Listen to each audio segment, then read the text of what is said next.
중에서 이제 사도행전 말씀을 배우려고 해요. 사도행전이라는 이 책의 이름은 제목 그대로 사도들의 행적을 담은 글이에요. 특별히 사도들 중에서 사도 베드로와 바울의 행적을 주로 다루고 있어요. 주된 내용은 총 28장으로 이루어져 있고 1장에서 7장까지는 교회가 어떻게 탄생이 되었는지 하고 유대인들은 기독교가 아니었고 처음에 유대교였어요. 그 유대교 사이에서 기독교가 어떻게 세워졌는지와 또 바울의 선교 여행을 통해서 이방인들에게도 그저 유대인이 아닌 우리 이방인들에게도 이 복음이 전해져서 지금의 교회가 어떻게 세워지는 거에 대해서 기록되어 있어요. 네, 여러분 성경책 이렇게 첫 장 1장을 한번 보시면 여러분 여기 네모나게 요약되어 있는 거 보이세요? 네, 이렇게 성경책 새로운 책이 들어갈 때마다 이렇게 요약이 되어 있는데 좌측에 보면 어떤 내용들이 있어요? 기록자, 수신자, 이름, 주제, 핵심장, 핵심절, 핵심 단어 이런 내용들이 좀 나와 있죠? 네, 여러분 핵심장은 사도행전의 핵심장은 몇 장이에요?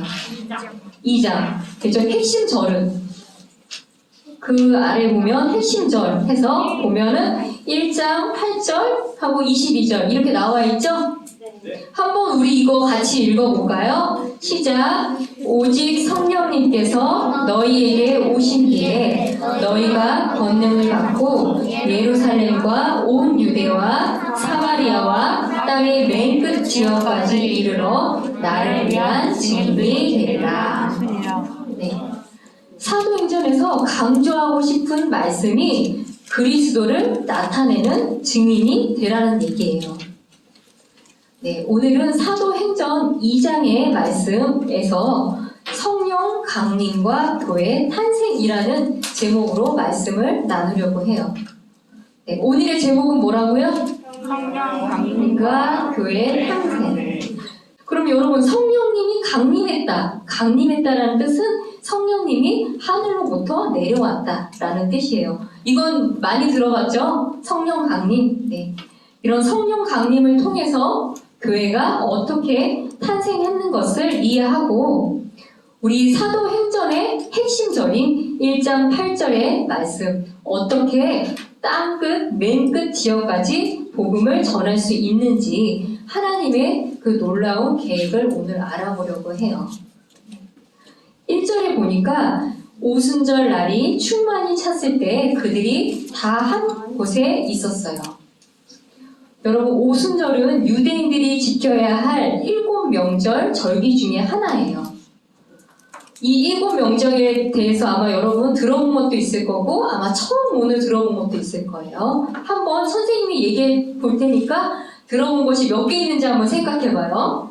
6월절 들어봤죠? 네. 무교절은 아마 못 들어봤을 것 같아요. 네. 초실절. 초실절은 이따가 설명 잠깐 해줄 텐데 아마 들어봤을 것 같아요.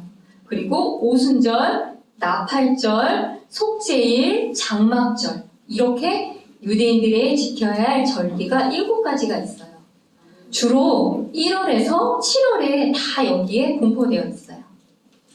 여러분 6월절은 알고 계시죠? 네. 네. 영어로는 패스오버. 네, 기억하시죠? 이집트에서 이스라엘 민족을 데리고 나오기 위해서 하나님께서 장자의 죽음을 명령하셨어요. 그때 어린 양의 피를 문과 문기둥에 발랐을 때 죽음의 사자가 넘어간다라는 뜻이에요. 이날을 기념하기 위해서 유대인들은 6월절을 지켜요.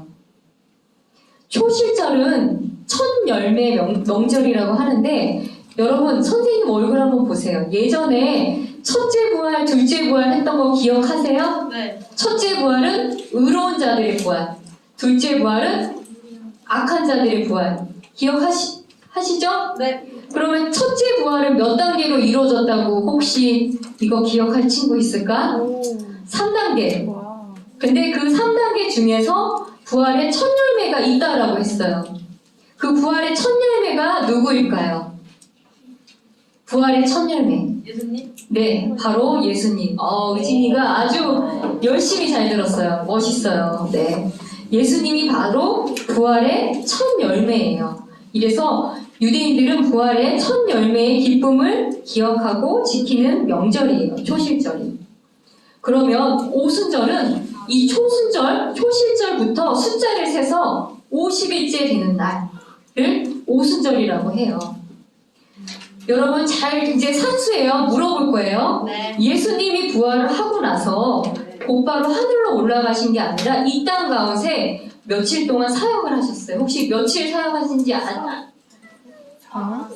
40일.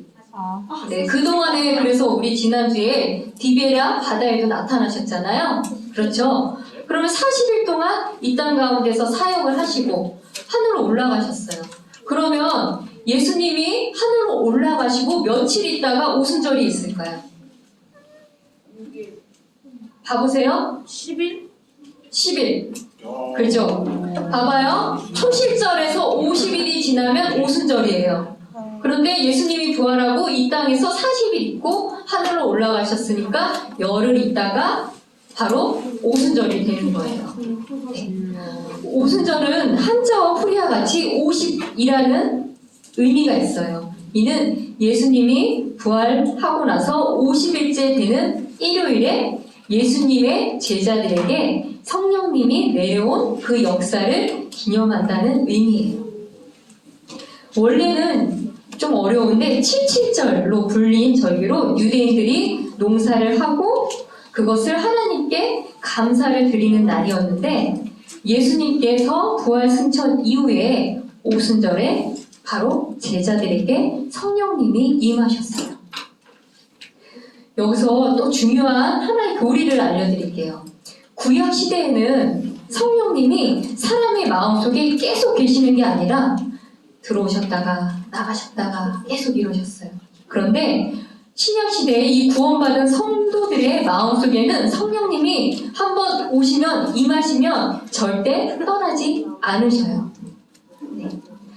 바로 오순절에 제자들에게 성령님이 임하신 이후에 바로 이 성령님으로 충만한 이 제자들에게 바로 이런 제자들 또 그 이후의 성도들에 의해서 서아시아 또 유럽 등 각지로 이렇게 기독교 진리가 전파되게 되었어요.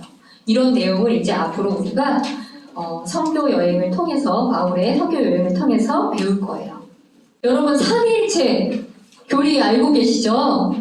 네, 삼위일체 잘 나와 있는 말씀이 요한 1서 5장 7절. 선생님이 읽어볼게요. 하늘에 증언하시는 세 분이 계시니 곧 아버지와 말씀과 성령님이시라. 이 세 분은 하나이시라. 네, 바로 그 성령님이 우리에게 오신 거예요. 우리 본문 2절하고 3절을 같이 읽어볼 건데 이거 읽어본 이후에 선생님이 질문을 2개를 할 거예요. 그러니까 집중을 해서 한번 읽어봐요. 같이. 네. 2장 2절에서 3절 시작. 갑자기 하늘로부터 급하고 강력한 바람 소리 같은 소리가 나더니 그들이 앉아있던 온 집안을 가득 채우고 마치 불의 혀처럼 갈라진 것들이 그들에게 나타나 그것이 그들 각 사람 위에 앉으네. 네. 질문을 할게요, 여러분. 그날, 그저 성령님이 임하신 그날, 바람이 있었어요? 영진아, 그날 바람이 있었어요? 아니죠. 바람이 있는 게 아니라 어때요? 급하고 강한 바람 소리 같은 것이 있었지 바람은 없었어요. 잘 들어봐요. 그죠? 아무래도 뭐 이런 소리가 났던 것 같아요. 불이 있었어요? 그죠? 불이 있었던 게 아니라 불의 혀같이 갈라진 것들이 있었지 불이 있지는 않았어요. 네. 급하고 강력한 바람 소리 같은 소리가 나고 불의 혀같이 갈라진 것들이 내려올 때 그들에게 어떤 일이 일어났다고 했어요? 제자들에게. 그들이 다 성령님으로 충만하여 성령님께서 그들에게 말하시는 대로 다른 나라의 언어들을 말하기 시작했다라고 기록되어 있어요. 여러분, 예수님께서 성령님을 보내주신다고 하신 약속을 이루시는 거예요.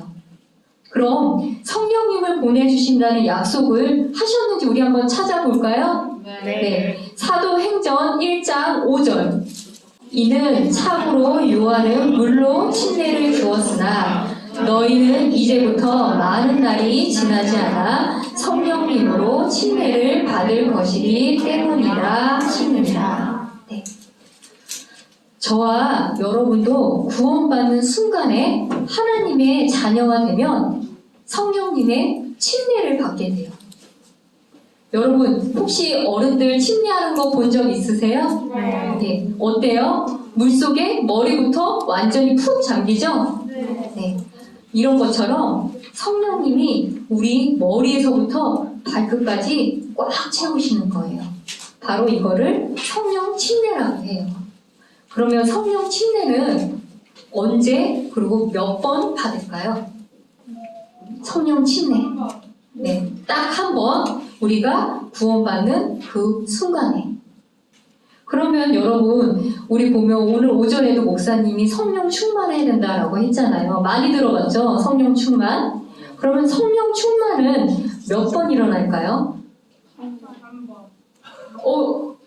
그래요? 그럼 봐봐요. 어느 날은 우리가 믿음이 아주 좋을 때도 있고, 어느 날은 정말 사실 교회가 오기 싫을 때도 있을 만큼 힘들 때도 있어요. 그렇죠? 그런데 아까 얘기한 성령 침례는 인생에 단 한 번이지만 우리가 구원받은 이후에 교회 일을 하고 또 살아가면서 성령님으로 충만하게 되는 일은 여러 차례 생길 수 있어요. 그리고 늘 성령 충만을 위해서 우리가 기도해야 해요.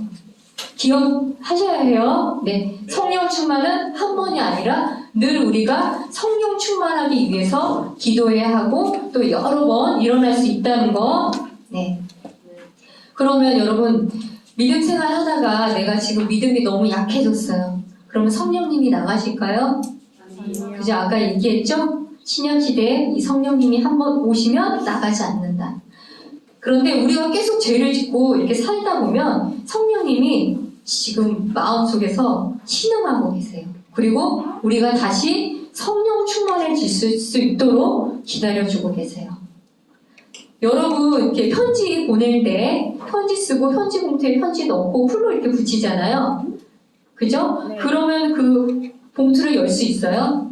네. 찢지 않은 이상은 그냥 열기 어렵겠죠? 네. 네. 이거를 우리가 성경에서는 봉인한다라고 얘기해요. 그래서 그런 것처럼 우리가 예수님의 몸 안에 성령 침례를 한번 쫙 받아서 몸 안으로 들어가면 그것을 봉인해버리면 그 어느 누구도 우리의 구원을 빼앗아 갈 수 없어요. 이것을 꼭 기억하시길 바랍니다. 네.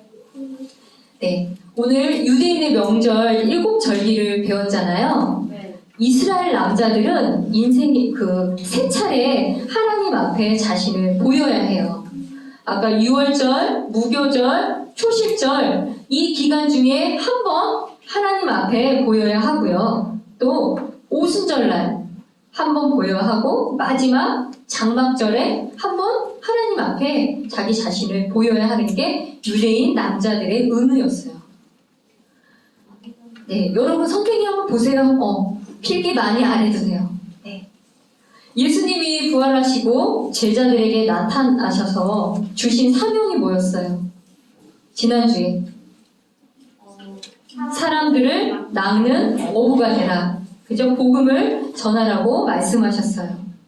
오늘 보니까 사도행전 1장 8절 예루살렘에서 사마리아 또 땅끝까지 많은 지역에 복음을 전하려면 여러분 얼마나 많은 사람 또 얼마나 많은 시간이 필요할까요?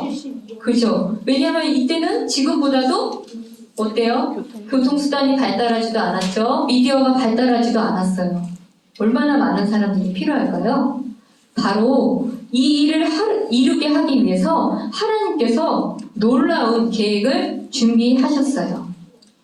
전 세계에 퍼져 있던 유대인들이 모여야 하는 그 날 중에 하나가 오순절이라고 했죠? 네. 그 오순절에 바로 모이게 한 거예요. 그래서 보면 말씀 중에 우리 계속 보면 바데 사람, 엘람 사람, 뭐 어디 사람 계속 이렇게 나열이 되었잖아요. 이렇게 모인 유대인들 앞에서 성령 충만한 사도들이 각 나라의 언어들로 말하기 시작하니까 유대인들이 깜짝 놀란 거예요. 우리 5절하고 6절 한번 읽어볼까요? 네, 5절, 6절 같이 한번 볼게요. 시작. 유대인들이 하늘 아래 모든 민족으로부터 나와 예루살렘에 거하고 있었는데 이들은 독실한 사람들이더라. 이때에 이 일에 대한 소문이 널리 퍼지매 그 무리가 함께 와서 당황하였으니 이는 각 사람이 자기 자신의 말로 제자들이 말하는 것을 들었기 때문이더라. 네. 사도들이 다른 나라의 언어들로 말하기 시작한 거예요. 네. 보통 이것을 우리는 방언이라고 얘기를 해요. 네. 12명의 사도들이 말을 하는데 다른 나라의 말로 한다는 거예요. 그러니까 유대인들이 모두 놀라서 이상히 여기며 서로 물어보았어요. 아니, 이 사람들이 갈릴리 사람 아니야? 아니, 갈릴리 촌놈이 외국에 한 번도 나가지 않았는데 어떻게 다른 나라의 말을 하지? 아마 모두 놀라고 이상히 여겼어요. 여러분, 어떻게 가능했을까요? 네. 한 번도 배우지 못한 말이라도 하나님께서 그들에게 능력을 주시니까 할 수 있는 거예요. 네. 이렇게 오순절날 모인 여러 나라 사람들에게 사도들이 각 나라의 말로 이렇게 선포를 했어요. 너희들이 잡아 죽인 저 예수님이 우리 민족에게 약속된 메시아이다. 죽었다가 부활하신 그 예수님을 하나님께서 우리의 주와 그리스도로 삼아주셨다라고 선포하였어요. 그럼 그 말을 들은 유대인들은 각자 자기 나라로 가서 그 말씀을 전할 거 아니에요. 아니, 예수님이 능력을 주셔서 갈릴리 촌놈이 한 번도 배우지 못한 우리나라 말로 아니 복음을 선포하는 게 아니야 라며 이 선포된 말씀을 그저 그 나라로 가서 전할 거 아니에요. 바로 그런 일을 하시기 위해서 하나님께서 바로 오순절이라는 그 날을 정하신 거예요. 이해하시겠죠? 네. 오순절에 이런 일들을 통해서 드디어 신약 교회가 생겨난 거예요. 혈통이나 민족이나 또 학벌이나 재산에 관계없이 누구든지 우리의 죄를 위해 대신에 죽어주시고 성경 기록대로 셋째 날에 부활하시고 이제 그분을 믿는 모든 자녀들에게 하나님 자녀 삼아주시고 성령님을 어때요? 마음의 선물로 주시는 일들이 생겨난 거예요. 네, 이 모든 것이 바로 하나님 계획 안에 이루어진 거예요. 구약 시대에는 오순절에 하나님께서 모세를 통해서 율법을 주셨어요. 그리고 신약 시대에는 성령님의 파워를 주셔서 바로 말씀을 전할 수 있는 계기를 만들어 주신 거예요. 네, 여러분이 그동안 잘 들었나? 선생님이 다시 한번 질문을 할게요. 고개 한번 들어보세요. 네. 뒤에 있는 친구한테 이제 직접 질문을 한번 해볼까? 네. 여러분, 다른 나라의 언어로 말을 할 수 있는 능력을 주신 거에는 어떤 의미가 있을까요? 어떤 의미?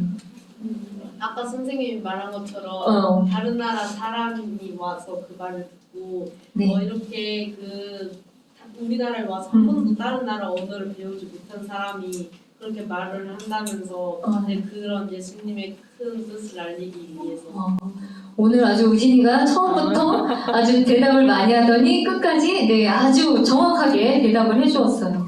첫 번째는 여러분 복음은 온 세상 모든 사람들을 향한 것을 보여주는 거예요. 오순절날 모인 전 세계 유대인들에게 사도들이 각 나라의 말로 복음을 선포 선포함으로써 바로 땅끝까지 복음을 선포할 수 있는 길을 만들어 주신 거예요. 아주 오늘의 중요한 핵심 포인트예요. 두 번째는 여러분 옛날에는 바벨탑에 모여서 이렇게 같이 살았어요. 그런데 바벨탑에서 하나님의 일을 대적하고 마귀의 일을 하니까 바로 하나님께서 언어를 혼잡하게 해서 다 이렇게 갈라지는 일이 생기게 된 거예요. 이 일을 통해서 우리 지금 전 세계로 언어가 엄청나게 많죠? 바로 이 일 때문이에요. 그런데 이것을 다시 회복시켜 주시는 거다라는 거에 또 두 번째 의미가 있어요. 그럼 여러분 이제 또 여러분한테 한번 질문을 할게요. 여러분이 이제 아프리카 선교사로 나간다고 생각을 한번 해봐요. 그럼 먼저 가장 무엇을 준비해야 할까요? 언어. 네, 언어를 준비해야 해요. 당연히 언어 준비해야 되죠. 이제 언어를 준비해서 아프리카에 갔는데 어떻게 하다 보니까 아마존 밀림에 가게 됐어요. 거기에 들어갔는데 내가 준비한 언어하고 다른 거예요. 그런데 그 사람들한테 지금 복음을 선포해야 해요. 그런데 한 번도 모르는 언어라 하더라도 하나님이 함께 하시면 입을 열어서 하실 수도 있다라는 사실을 믿어야 해요. 그런데 그것은 기적이에요. 기적. 그것을 믿고서 선교사로 나가면서 언어를 배우지 않고 나간다는 건 안 된다는 거예요. 그렇죠? 네. 12사도가 한 번도 배우지 못한 언어로 복음을 전해야 할 때 하나님이 함께 하셔서 다른 나라 말을 할 수 있는 건 기적이지만 그 기적을 믿고 공부를 안 하고 해외 선교를 나간다는 건 안 된다는 거예요. 네, 이것을 꼭 이해하시길 바랍니다. 네, 다시 한번 본문을 볼게요. 이제 사도들이 각 나라의 말로 복음을 전하니까 유대인들이 모두 놀라서 의심을 하면서 아니 이 사람들이 지금 술 취한 건 아니야? 라고 의심을 할 정도였어요.